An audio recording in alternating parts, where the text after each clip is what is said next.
Very good morning all of you. आज हम इस वीडियो में BA first year library science के अंतर्गत यूनाइटेड किंगडम में पुस्तकालय के विकास के बारे में बात करेंगे। हमने भारत के पुस्तकालय के विकास के बारे में और संयुक्त राज्य अमेरिका के पुस्तकालय के विकास के बारे में बात की थी। इस वीडियो में यूनाइटेड किंगडम में पुस्तकालय के विकास के ऊपर बात करेंगे।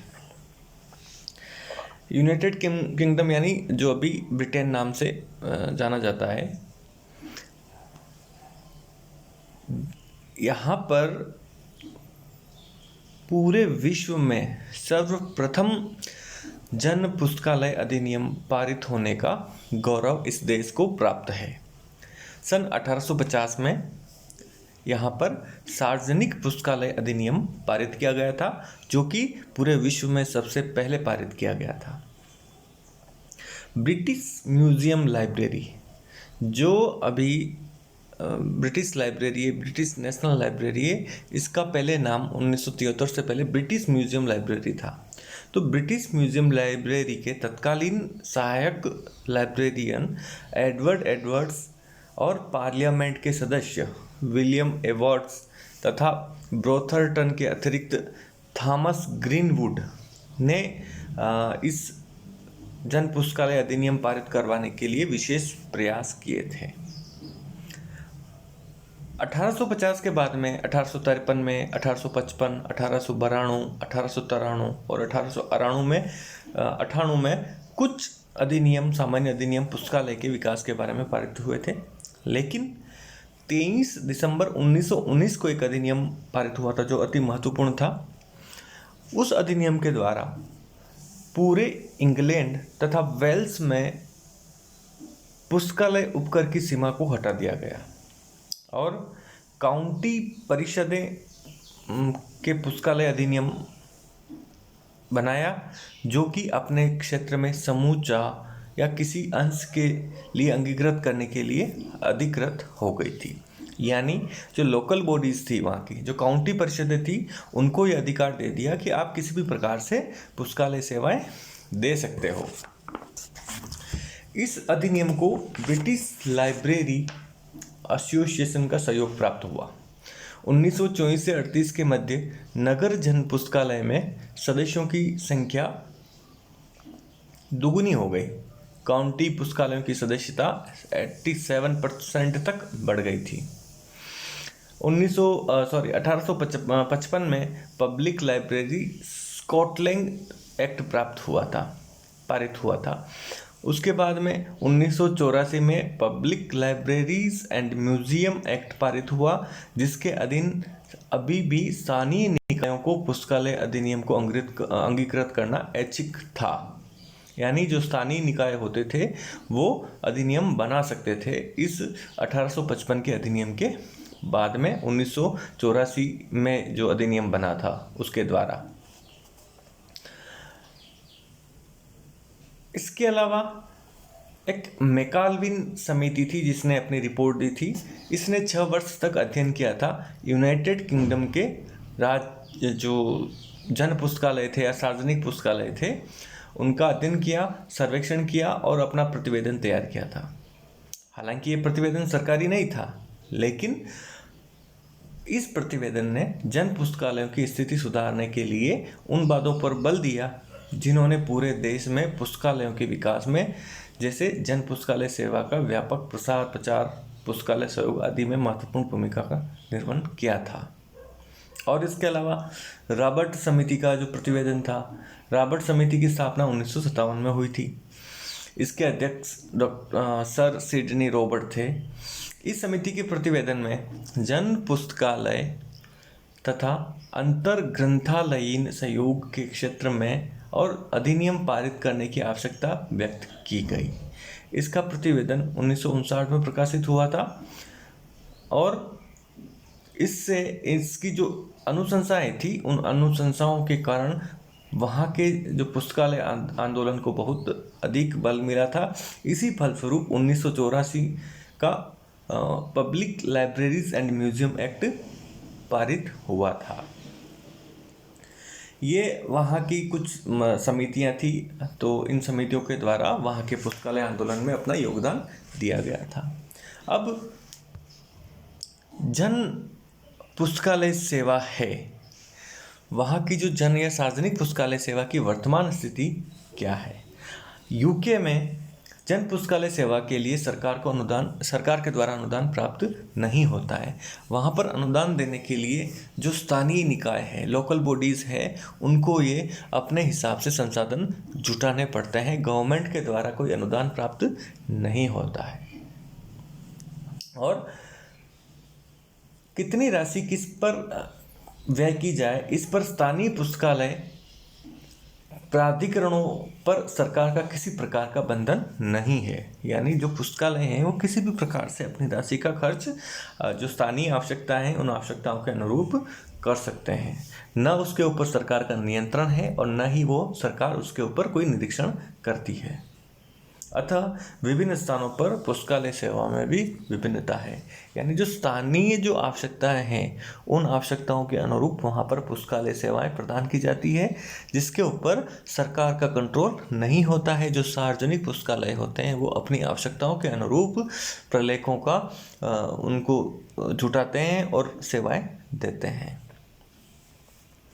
पिछले 100 वर्षों में 500 से अधिक पुस्तकालय प्राधिकरण, लाइब्रेरी अथॉरिटीज़ बन चुकी है। वहाँ पर 500 से अधिक प्राधिकरण है जो अपने अपने क्षेत्रों में पुस्तकालय सेवाएं दे रहे हैं। और वर्तमान में 40,000 से ज़्यादा, अब तो 50,000 से ज़्यादा लगभग पुस्तकालय सेवा स्थल हो गए, यानी लाइब्रेरीज़ या ऐसे सेंटर्स हो गए जहाँ पर पुस्तकें अवेलेबल है।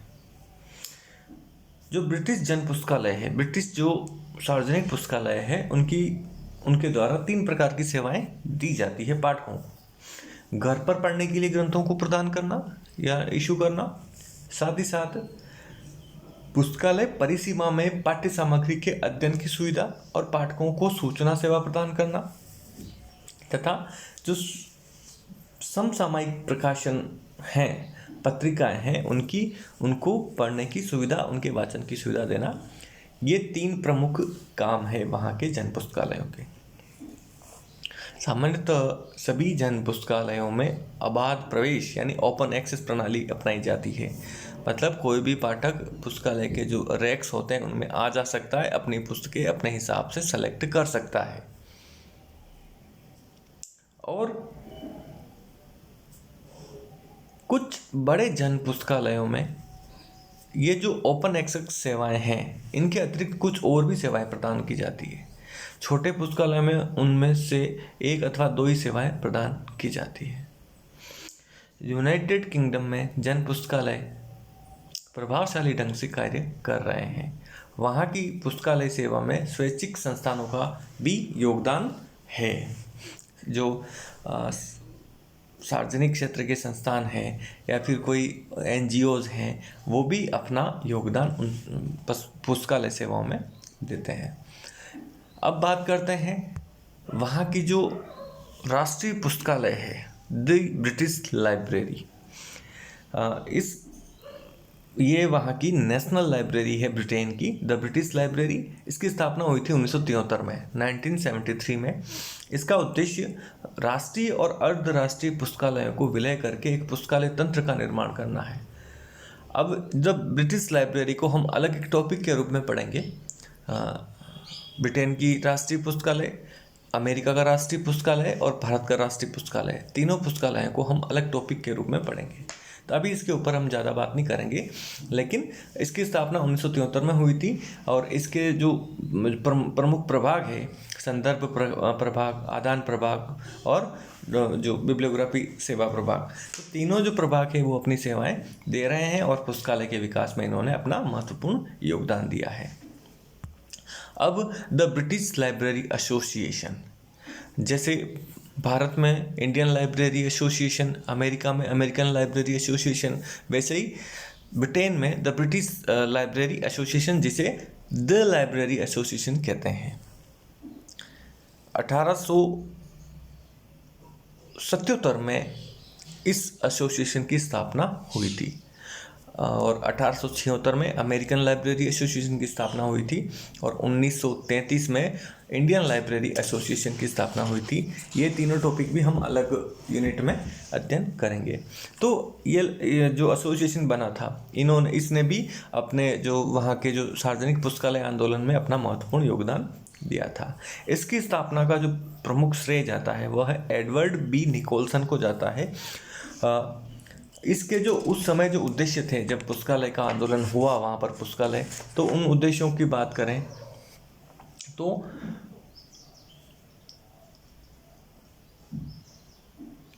वहाँ के जो विद्यमान पुस्तकालय है, पुस्तकालयों का सर्वश्रेष्ठ सामान्य प्रशासन एवं वांछनीय जो और नवीन सेवाएं और पुस्तकालयों की स्थापना करना और पुस्तकालय में कार्यरत अथवा रुचि रखने वाले समस्त लोगों को संगठित करना इसका प्रमुख उद्देश्य था। साथ ही साथ वांग्मय बिब्लियोग्राफिक अनुसंधान, ग्रंथों के संबंध में अनुसंधान करना भी इसका प्रमुख उद्देश्य था। उसके बाद इसके उद्देश्य बदलते गए। पुस्तकालयों की स्थिति तथा योग्यताओं को उन्नत करने के लिए आवश्यक प्रयास किया था इन्होंने। फिर भी यह संघ केवल पुस्तकालय कर्मियों के हितों के लिए ही कार्यशील नहीं रहा। ऐसे अनेक व्यक्ति भी इसके सदस्य रहे हैं जो पुस्तकालय व्यवसाय में कार्यरत नहीं थे। अब इसके कुछ कार्य हम देखें तो सम्मेलन आयोजित करना, पुस्तकालय कर्मियों को शैक्षणिक योग्यता और सामाजिक स्तर की उन्नति के लिए प्रयास करना, संघ के प्रति जो वर्ष ग्रंथालयिनता में प्रवेशिका एंट्रेंस फेलोशिप और राष्ट्रीय स्तर की परीक्षाएं और प्रमाण पत्र के संबंधित परीक्षाएं आयोजन करना, प्रशिक्षित पुस्तकालय जो कर्मी हैं उनकी एक रजिस्टर निर्मित करना और उनके हितों की रक्षा करना, जन पुस्तकालय अंगीकृत करने के लिए या जन पुस्तकालय अधिनियम बनाने के लिए तथा जन पुस्तकालय स्थापित करने के लिए स्थानीय निकायों को प्रेरित करना, राष्ट्रीय पुस्तकालय सप्ताह का आयोजन करना और सूचीकरण में एकरूपता तथा परिशुद्धता लाने के लिए सूचीकरणों के निर्माण के लिए सक्रिय प्रयास करता रहता है। इसके बहुत सारे प्रकाशन भी हैं, जैसे library association record, library and information science abstract जिसे हम लीजा कहते हैं, जर्नल ऑफ लाइब्रेरियनशिप और ब्रिटिश टेक्नोलॉजी रिपोर्ट। तो ये सभी इसके प्रकाशन हैं। जो द ब्रिटिश लाइब्रेरी एसोसिएशन है, यह एसोसिएशन 2002 में इसको सिलिप नाम दे दिया, chartered institute of library and information science professional. तो जो वहाँ के जो मुख्य स्कॉटलैंड का जो एसोसिएशन था, नीदरलैंड का एसोसिएशन था और ब्रिटिश लाइब्रेरी एसोसिएशन था, तीनों को मिलाकर सिलिप यानी chartered institute of library and information science professional नाम से इनको इकट्ठा कर दिया और एक संस्थान बना दिया 2002 में। और अन्य पुस्तकालय संघ देखें तो जैसे विशिष्ट ग्रंथालय, जो विशिष्ट पुस्तकालय हैं, उन पुस्तकालयों के लिए association of special libraries and information bureaus ASLIB की स्थापना की गई थी और एसोसिएशन ऑफ असिस्टेंट लाइब्रेरियंस नामक संगठन का स्थापना भी की थी। अब वहाँ के जो शैक्षणिक पुस्तकालय हैं उनके ऊपर हम चर्चा करते हैं। तो शैक्षणिक पुस्तकालयों में जो विद्यालयीन पुस्तकालय हैं, जो विद्यालयों के हैं, उन पुस्तकालयों में यूनाइटेड किंगडम में विद्यालयीन पुस्तकालयों के अनुरक्षण के लिए प्रति छात्र की दर से शिक्षा निकायों से अनुदान प्राप्त होता है। विद्यालयीन पुस्तकालय सामान्यतः अधिकांश अंशकालिक शिक्षक ग्रंथालय के अंतर्गत सेवा प्रदान करते हैं, यानी जो स्थानीय निकाय है वो उन विद्यालयीन पुस्तकालयों के लिए अनुदान देते हैं, विद्यालय में जो पुस्तकालय होते हैं उनके लिए। और विश्वविद्यालय स्तर पे और महाविद्यालय स्तर पे जो पुस्तकालय हैं वह जैसे ऑक्सफोर्ड और कैम्ब्रिज यूनिवर्सिटीज़ हैं, वह पुस्तकालय किताबें इशू नहीं करते हैं। वो विद्यालय विश्वविद्यालय की जो सीमा है उसमें ही पुस्तकालय अध्ययन के लिए प्रेरित करते हैं। और जो महाविद्यालय के पुस्तकालय हैं वो किताबें इशू घर ले जाने के लिए कर देते हैं। और वहाँ पर जो पुस्तकालय का जो प्रशिक्षण है, प्रशिक्षण को देखा जाए तो यूनाइटेड किंगडम में पुस्तकालय प्रशिक्षण का जो शुभारंभ है 1885 से माना जाता है, 1885। वहाँ के जो पुस्तकालय संघ द लाइब्रेरी एसोसिएशन है, उसने ये शुरुआत की थी। सन 1931 के पाठ्यक्रम के अनुसार 3 प्रकार की परीक्षाएं संघ द्वारा आयोजित की जाती है, जिसमें एक तो एंट्रेंस एंड एलिमेंट्री एग्जामिनेशन यानी प्रवेशिका या आरंभिक परीक्षा, एसोसिएट्स ऑफ लाइब्रेरी एसोसिएशन परीक्षा और फेलो ऑफ लाइब्रेरी एसोसिएशन परीक्षा। ये 3 प्रकार की परीक्षाएं आयोजन करवाया जाता है और वह जो द लाइब्रेरी एसोसिएशन वो परीक्षा का आयोजन करता है। इसके अतिरिक्त वहाँ विश्वविद्यालय स्तर पर पुस्तकालय प्रशिक्षण प्रदान किया जाता है। लंदन स्कूल ऑफ लाइब्रेरियनशिप, जहाँ पुस्तकालय विज्ञान में प्रथम पूर्णकालिक अध्ययनशाला है, इसकी स्थापना एंड्रू कार्नेगी के अनुदान के द्वारा 1919 में की गई थी। अब वहाँ पर 15 से अधिक पूर्णकालिक पुस्तकालय विज्ञान पाठ्य चर्चाएं चल रही है, जो पुस्तकालय विज्ञान में स्नातक, स्नातकोत्तर और शोध जो उपाधि है आदि प्रदान करती है। इसके अलावा जिस प्रकार अमेरिका में सबसे पहले क्लासिफिकेशन पर नियम आए थे, जो ड्यूडेसिमल डीडीसी जो क्लासिफिकेशन जो वर्गीकरण प्रणाली शुरुआत हुई थी, वैसे ही ब्रिटेन में कैटलॉगिंग के क्षेत्र में यानी सूचीकरण के क्षेत्र में सबसे पहले नियम एंथोनी पनीजी द्वारा आए थे 1841 में, जिन्हें ब्रिटिश म्यूजियम लाइब्रेरी कैटलॉग में प्रकाशित किया गया था। तो सर्वप्रथम कैटलॉगिंग के जो रूल हैं वो ब्रिटिश ग्रेट ब्रिटेन को ने सर्वप्रथम इनको बनाया था एंथोनी पनीजी ने, और उसका ये गौरव प्राप्त है इनको। सूचीकरण के क्षेत्र में ग्रेट ब्रिटेन या यूनाइटेड किंगडम और वर्गीकरण के क्षेत्र में यूएसए। अब यूनाइटेड किंगडम में पुस्तकालय का सहयोग किस प्रकार से प्राप्त है, इसके ऊपर हम बात करते हैं। पुस्तकालय सहयोग की दृष्टि से समस्त देश को कई क्षेत्रों में विभाजित किया गया है। अब एक तो राष्ट्रीय स्तर का पुस्तकालय और एक उससे नीचे के स्तर के पुस्तकालय और उसके बाद में सामान्य स्तर के पुस्तकालय। तो जो नीचे के स्तर के पुस्तकालय होते हैं वहाँ पर एक यूनियन कैटलॉगिंग सिस्टम होता है, यूनियन लिस्ट बनाई जाती है।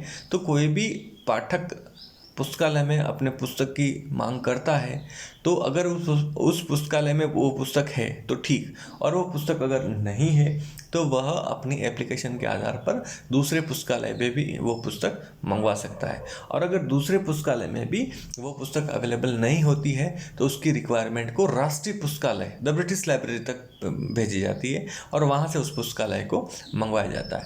तो एक सेंट्रलाइज और यूनियन लेवल पर ये सभी पुस्तकालय काम करते हैं, आपस में जुड़े होते हैं, सबकी यूनियन लिस्ट होती है। पूरे देश में जितने भी पुस्तकें हैं, प्रलेख हैं, उनकी एक यूनियन लिस्ट होती है और वो हर एक पुस्तकालय में होती है। तो पाठक को किसी भी प्रकार की पुस्तक मंगवाने में, प्राप्त करने में कोई परेशानी नहीं होती है, और ये वहाँ के सिस्टम की एक विशेषता है। तो जो वहाँ पर जो पुस्तकालय सहयोग है वो वास्तव में पूरे विश्व में एक अनोखी व्यवस्था है, और पूरे राष्ट्रीय स्तर तक जो पुस्तक होती है वो पुस्तक कहीं पर भी बैठा जो पाठक उसको प्राप्त कर सकता है।